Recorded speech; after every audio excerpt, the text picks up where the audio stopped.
When we hear the word form in relation to poetry, we may think of it as a container in which to pour words. Fixed forms like sonnets or pantoums are handed down to us across cultural or historical traditions and follow a set of rules or patterns.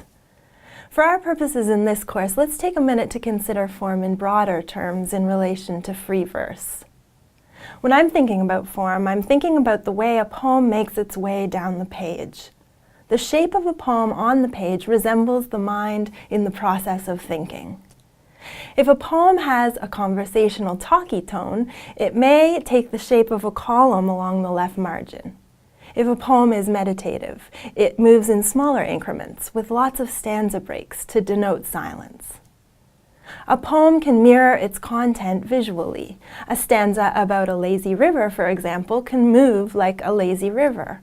Or a loud, raucous poem can reflect its noisiness by sprawling out across the page.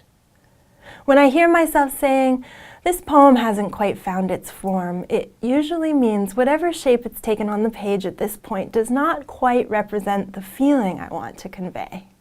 At this point, it helps if I read a version out loud so I can translate those natural pauses onto the page.